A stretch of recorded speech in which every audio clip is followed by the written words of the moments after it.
Hello my dear students, क्या हाल चाल, कैसे आप लोग। उम्मीद करता हूँ कि आप सारे बहुत ही बढ़िया होंगे। एंड आज यहाँ पे हम चैप्टर 2 की बात करने वाले हैं, क्लास 10 पॉलिनोमियल। ठीक है, फर्स्ट चैप्टर का हमने ऑलरेडी कंसेप्ट वीडियो जो है वो आपको अपलोड कर दिया है वेब यूट्यूब चैनल पे, तो आप वहाँ पे जाके देख सकते हैं। जितने भी कंसेप्ट आपको चैप्टर के अंदर यूज होने वाले हैं वो सारे के सारे मैंने अपलोड कर दिए। अभी बात करेंगे चैप्टर नंबर 2, जो आपके क्लास 10th में है, जिसका नाम है पॉलिनोमियल। तो आओ सबसे पहले समझते हैं कि पॉलिनोमियल होता क्या है। ठीक है, तो देखो पॉलिनोमियल की डेफिनेशन मैंने यहाँ पे आपको लिख के रखी है, और पॉलिनोमियल की डेफिनेशन को पूछता नहीं है वैसे। ठीक है, बट बाय द वे समझ लेते हैं पॉलिनोमियल क्या होता है। पॉलिनोमियल जो है वो एक एल्जेब्रिक एक्सप्रेशन है बेटा। ठीक है, उसके अंदर वेरिएबल्स होते हैं, वेरिएबल के कोएफिशिएंट्स होते हैं, है ना। उसके अंदर एडिशन, सब्ट्रैक्शन, मल्टीप्लिकेशन और non negative integer exponent of variable भी होते हैं। नॉन नेगेटिव इंटीजर एक्सपोनेंट मतलब कि आपकी जो वेरिएबल की पावर है वो कभी भी नेगेटिव नहीं होनी चाहिए, है ना। आपकी वेरिएबल की पावर जो है वो कभी भी नेगेटिव नहीं होनी चाहिए। ठीक है, अब अगर एक छोटा सा एग्जांपल ले ले तो भी हम बड़ा आसानी से समझ सकते हैं कि भाई 2x स्क्वायर प्लस 8x, है ना।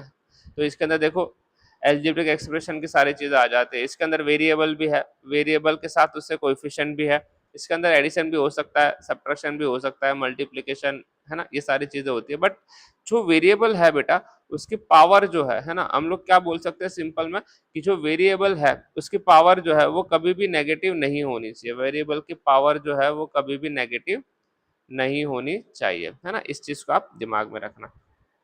अब जो पॉलिनोमियल है वो दो टाइप में डिवाइड हो जाते हैं, है ना। वो जो दो टाइप में क्या है डिवाइड हो जाते हैं, देखो। तो सबसे पहले जो होता है वो अकॉर्डिंग टू डिग्री होते हैं ना, अकॉर्डिंग टू डिग्री होते हैं। ठीक है, तो आओ हम पहले देख लेते हैं अकॉर्डिंग टू डिग्री। डिग्री के हिसाब से पॉलिनोमियल कैसे डिवाइड होता है। तो सबसे पहले जो है ना बेटा वो होता है कांस्टेंट वेरिएबल, है ना, कांस्टेंट पॉलिनोमियल। ठीक है, कौन सा होता है, कांस्टेंट पॉलिनोमियल। देखो कांस्टेंट पॉलिनोमियल को देख के ही समझ में आता है कि भाई यहाँ पे इसका मतलब क्या होता होगा। इसका मतलब यह है कि यहाँ पे जो है वेरिएबल नहीं होगा, है ना। कांस्टेंट के अंदर हमेशा क्या होगा, वेरिएबल नहीं होगा। या तो आप बोल सकते हो कि इसकी डिग्री जो है वो क्या होगी, जीरो होगी। डिग्री क्या होगी, जीरो होगी, है ना। एग्जाम्पल ले सकते हैं हम लोग, आप कुछ भी ले लो, 5 ले लो, कोई भी एक कांस्टेंट नंबर ले लो। इसके साथ वेरिएबल हो ही नहीं सकता, क्योंकि इसके वेरिएबल की डिग्री हमेशा क्या होगी, जीरो होगी। और अगर वेरिएबल की डिग्री यानी कि पावर अगर जीरो है तो वो हमेशा क्या होता है, 1 होता है। तो इसका मतलब कांस्टेंट के अंदर डिग्री जो होता है वो जीरो होता है। ठीक है, सेकेंड की अगर बात करें बेटा तो यहाँ पे होता है लीनियर पॉलिनोमियल। कौन सा होता है, लीनियर पॉलिनोमियल। लीनियर पॉलिनोमियल का मतलब होता है कि वेरिएबल के डिग्री जो है ना वो कितनी होगी, 1 होगी। कितनी होगी, 1 होगी, है ना। ओके, मतलब इसका मतलब ये होता है कि जैसे मैंने यहाँ पे लिखा 5x या तो मैंने लिखा 4y, तो यहाँ पे देखो वेरिएबल की पावर कितनी है, डिग्री कितनी है, 1। ठीक है, थर्ड की हम बात करते हैं बेटा, तो यहाँ पे थर्ड जो है वो है क्वाड्रेटिक पॉलिनोमियल। क्या है बेटा, क्वाड्रेटिक पॉलिनोमियल। अब क्वाड्रेटिक पॉलिनोमियल का मतलब क्या होता है कि डिग्री जो है, डिग्री जो है वो कितनी होगी बेटा, 2 होगी। कितनी होगी, 2 होगी, है ना। मतलब हम एग्जाम्पल की अगर बात करें तो मान लो 5x स्क्वायर प्लस 4x। ठीक है, आगे भी आप कांस्टेंट टर्म भी डाल सकते हो, ऐसा कुछ नहीं है। ठीक है, 9 ले लो, है ना। तो ये क्या हो गया आपका क्वाड्रेटिक पॉलिनोमियल। सिर्फ आपको ये पता होना चाहिए कि क्वाड्रेटिक मतलब हाईएस्ट पावर। अच्छा ये भी याद रखना कि यहाँ पे डिग्री 1 का मतलब होता है कि हाईएस्ट पावर जो है वो 1 है। क्वाड्रेटिक पॉलिनोमियल का मतलब होता है कि वेरिएबल का हाईएस्ट पावर कितना होना चाहिए, 2। तो आप यहाँ पे ये चीज याद रखना कि अकॉर्डिंग टू डिग्री का मतलब हमें क्या देखना है, हाईएस्ट पावर देखना है। क्या देखना है बेटा, हाईएस्ट पावर देखना होता है। ठीक है, चलो आगे बात करते हैं। फोर्थ वन लेते हैं हम लोग, क्यूबिक लेते हैं। ठीक है, कौन सा लेते हैं, क्यूबिक पॉलिनोमियल, है ना। ठीक है, क्यूबिक पॉलिनोमियल। यहाँ पे डिग्री कितना हो जाएगा बेटा, 3 हो जाएगा। यहाँ पे डिग्री कितना हो जाएगा बेटा, 3 हो जाएगा, है ना। तो बहुत सिंपल है, एग्जाम्पल आप कुछ भी ले लो, 5x cube plus 4x square plus 5x plus 9। मतलब हमें तो हाईएस्ट पावर से मतलब है कि अगर भाई हाईएस्ट पावर 3 है तो इसका मतलब ये है कि हमारे डिग्री, हाईएस्ट पावर 3 है तो इसका मतलब ये है कि डिग्री जो सॉरी ये पॉलिनोमियल है वो क्या है, क्यूबिक पॉलिनोमियल है। एक और होता है जो आपको एक्चुअली पढ़ना नहीं है 10th में, ठीक है, वो है बाई क्वाड्रेटिक पॉलिनोमियल, है ना। कितना होता है बाई क्वाड्रेटिक पॉलिनोमियल। तो जो बाई क्वाड्रेटिक होता है ना, ये तुम्हें एक्चुअली सिलेबस में अभी नहीं है, ठीक है।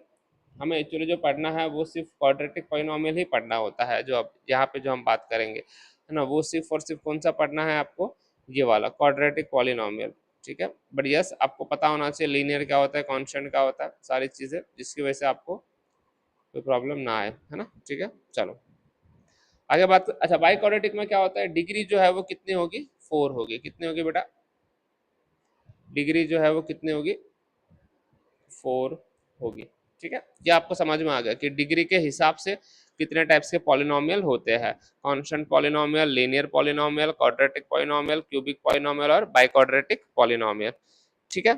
ओके, नाउ अगर हम अकॉर्डिंग टू टर्म बात करें बेटा, है ना, अकॉर्डिंग टू हम क्या बात करें, टर्म बात करें, तो चलो यहाँ पे वो भी देख लेंगे कि अकॉर्डिंग टू टर्म क्या होता है भाई। तो देखो, अकॉर्डिंग टू अगर हम टर्म की बात करेंगे बेटा, तो अकॉर्डिंग टू टर्म जो आपके पॉलिनोमियल है उसके टाइप सबसे पहले होता है मोनोमियल, है ना। अब मोनोमियल का मतलब होता है कि एक ही टर्म होगा, सिंगल, है ना। कितना टर्म होगा, 1 टर्म। मतलब मान लो मैंने लिखा 5x, तो ये मोनोमियल हो गया, है ना। मैंने लिखा 4x, तो ये हो गया मोनोमियल, है ना, ठीक है। दूसरा देखते हैं बायोनोमियल, है ना। सो बायोनोमियल जो है बेटा,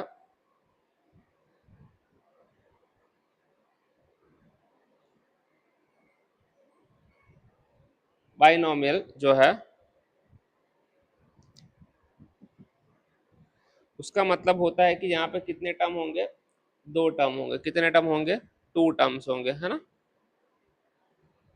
एग्जाम्पल आप देख सकते हो, 5x+4, तो यहाँ पे 2 टर्म है, इसके लिए इसको कहा जाता है मोनोमियल, ठीक है। तीसरा जो है वो ट्राइनोमियल है, ठीक है।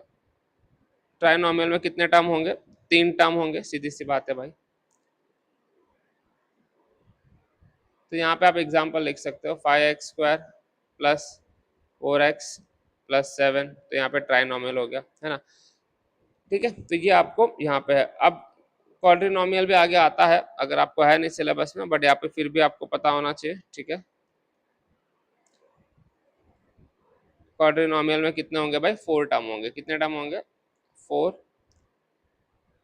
टर्म होंगे, ठीक है। तो चलो, तो ये मैंने आपको अकॉर्डिंग टू टर्म बता दिया, है ना। अब हम जो बात करने वाले हैं यहाँ पे, वो जो मेन टॉपिक जो हमें अभी यूज होने वाला है चैप्टर के अंदर, ठीक है। ये भी सारी चीजें आपको चैप्टर के अंदर काम आएगी। According two degree types of polynomial कितने होते हैं, ठीक है। अकॉर्डिंग टू टर्म कितने टाइप्स ऑफ पॉलिनोमियल होते हैं, ये आपको नॉलेज पता होना चाहिए ना। काम भी आता है भाई कभी कभी, ऐसा नहीं है। चलो अब बात करते हैं हम लोग बेसिक फॉर्म। सबसे पहले पॉलिनोमियल का बेसिक फॉर्म देखते हैं ना।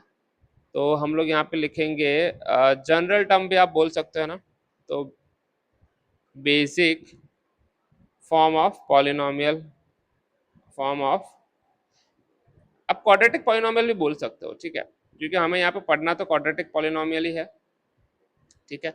तो उसका जो बेसिक फॉर्म होता है वो होता है ax² plus bx plus c equal to 0, है ना। और यहाँ पे कंडीशन होती है कि a जो है वो कभी भी नॉट इक्वल टू 0 होता है, क्योंकि अगर x a जो है अगर वो इक्वल टू 0 आ गया तो फिर ये क्वाड्रेटिक पॉलिनोमियल नहीं कहलाएगा, है ना।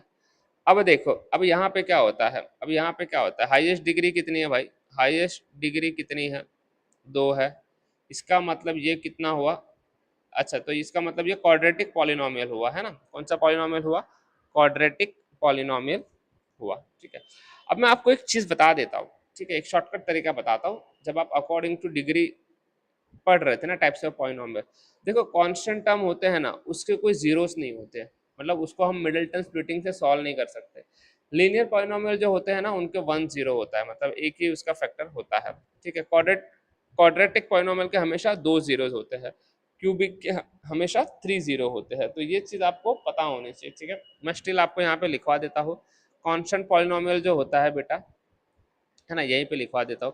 कांस्टेंट पॉलिनोमियल जो होता है उसके कोई भी जीरोस नहीं होते उसके, मतलब उसको हम मिडिल टर्म स्प्लिटिंग से सॉल्व नहीं कर सकते बेटा। लीनियर जो होता है ना, लीनियर लीनियर को सिर्फ हमेशा 1 जीरोस होते हैं, मतलब उसके फैक्टर जो है वो कोई भी 1 ही फैक्टर बनते हैं उसके, ठीक है। क्वाड्रेटिक जो है, क्वाड्रेटिक जो है उसके हमेशा कितने होंगे, टू जीरोस होंगे, है ना, टू जीरोस होंगे। मतलब हम किसी भी क्वाड्रेटिक इक्वेशन को अगर मिडिल टर्म स्प्लिटिंग से सॉल्व करेंगे तो हमको लास्ट में दो जीरोस मिलते थे, है ना, मतलब वो उस वेरिएबल की दो वैल्यूज मिलते थे, और उसी वैल्यूज को जब हम उस पॉलिनोमियल में या उस इक्वेशन में पुट करते हैं तो हमें आंसर क्या मिलता है, हमेशा जीरो मिलता है ना, हमेशा आंसर क्या मिलता है, हमें जीरो मिलता है। ठीक है, तो उसी को कहा जाता है एक्चुअल में वैल्यूज ऑफ द जीरोस, या तो जीरोस ऑफ द पॉलिनोमियल, है ना। ठीक है, वो हम बाद में देखेंगे। चलो, तो क्वाड्रेटिक के मैंने बता दिया। नेक्स्ट कौन सा है बेटा, क्यूबिक है। तो क्यूबिक पॉलिनोमियल जो है उसमें हमेशा मैक्सिमम, ये जितने में भी बता रहा हूँ ना मैं, ये मैक्सिमम जीरोस है भाई इसके, है ना, इससे ज्यादा इसके जीरोस नहीं बन सकते। मतलब क्वाड्रेटिक के सिर्फ दो ही जीरोस मिलेंगे। जैसे कि आप कोई भी एक इक्वेशन ले लो, 3x² प्लस 8x प्लस 9, जब हम इसको मिडिल टर्म स्प्लिटिंग से सॉल्व करते थे तो हमें लास्ट में x इक्वल टू समथिंग और x इक्वल टू, मतलब मैंने रैंडम वैल्यू लिए, तो ये जो दो वैल्यू मिलती थी ना, ये इसके मैक्सिमम जीरोस है। ठीक है, क्यूबिक में कितना होगा, थ्री होगा, कितना होगा, थ्री जीरोस होंगे बेटा। ठीक है, आई होप आपको समझ में आया होगा, है ना। तो यहाँ पे देखो क्वाड्रेटिक है तो इसके मैक्सिमम जीरोस कितने हो जाएंगे, मैक्सिमम जीरोस कितने हो जाएंगे, टू हो जाएंगे, है ना। तो ये जो दो जीरोस होते हैं मिडिल टर्म स्प्लिटिंग से, है ना, जो हमें दो मिलते हैं, जो यहाँ पे जो हमें मिले हैं, तो इसे हम इस चैप्टर की भाषा में, पॉलिनोमियल की भाषा में बोलते हैं कि वो दो जीरोस है, उसमें एक अल्फा होता है और एक बीटा होता है। ठीक है, एक अल्फा होता है और एक बीटा होता है। तो टू जीरोस को जो आप लोग डिनोट करोगे वो एक अल्फा होगा और एक बेटा क्या होगा, बीटा होगा।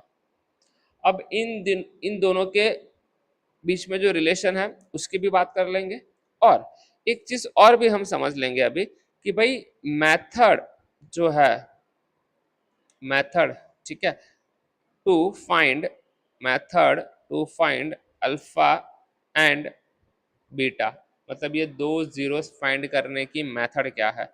तो देखो, इसको हम हमेशा फैक्टराइजेशन से ही फाइंड करते हैं ना, बट फैक्टर करने के भी तो हम बहुत सारे तरीके सीखे थे, है ना, आपको पता होगा, है ना, पता होगा आपको। तो यहाँ पे देखो मैं आपको याद दिला देता हूँ, है ना, कि फैक्टराइजेशन करने के भी बहुत सारे तरीके हम लोग सीखे थे। मैं आपको याद दिला दूँ, इसी को हमें यूज करना है चैप्टर के अंदर। एक तो होता है स्प्लिटिंग द मिडल टर्म, है ना, स्प्लिटिंग द मिडल टर्म, ये एक था।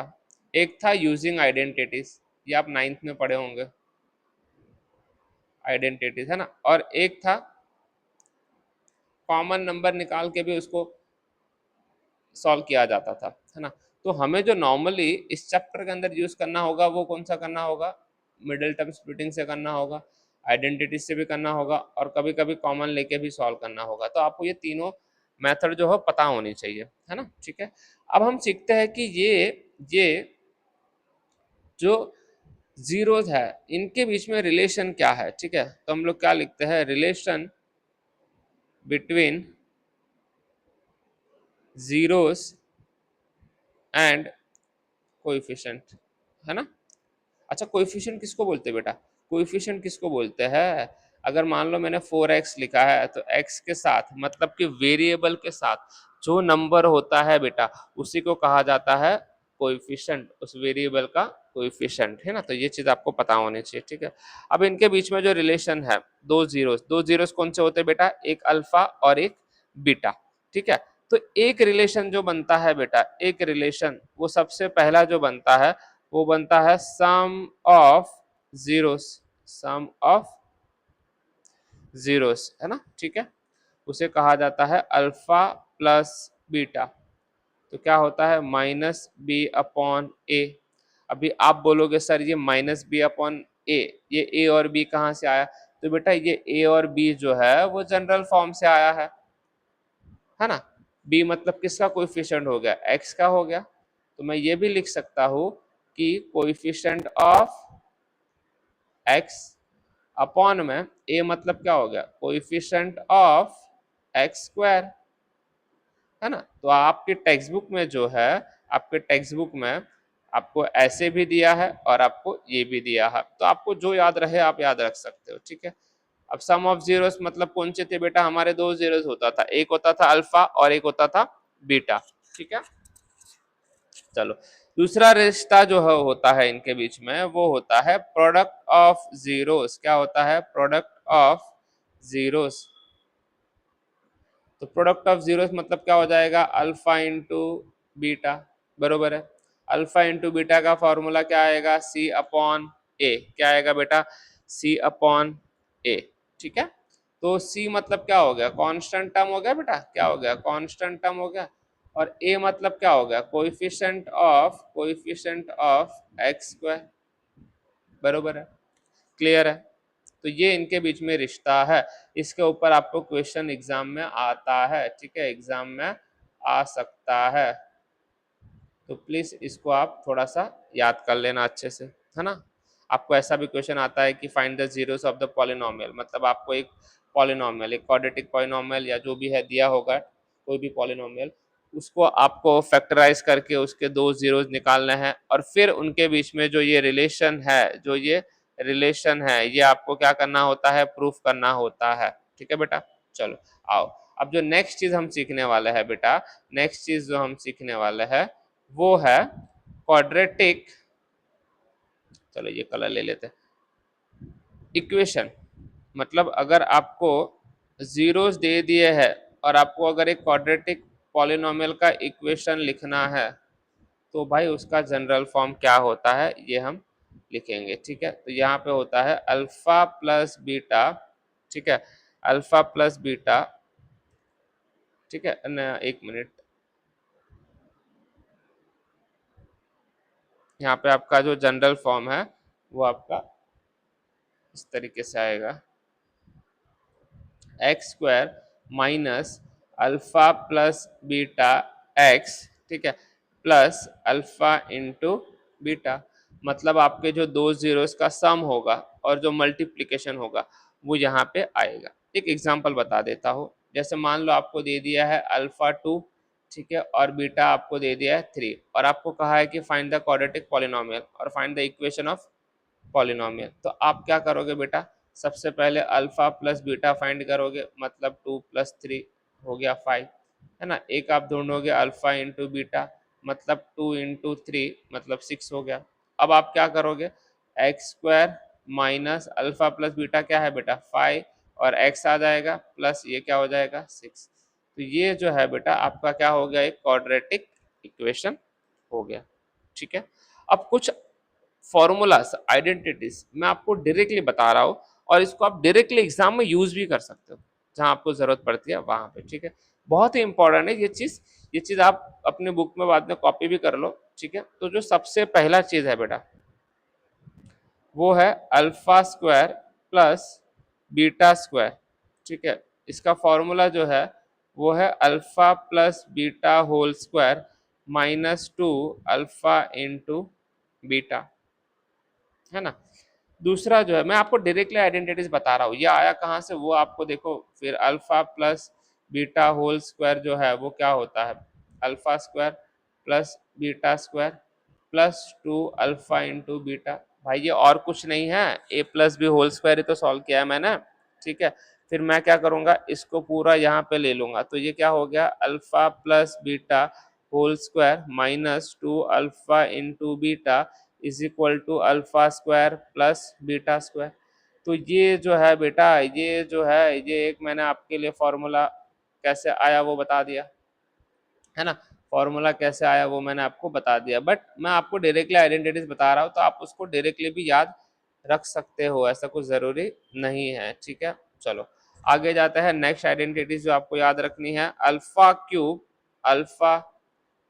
Plus beta cube is equal to, ठीक है, क्या हो जाएगा, alpha plus beta whole cube -3 alpha into beta bracket में अल्फा प्लस बीटा।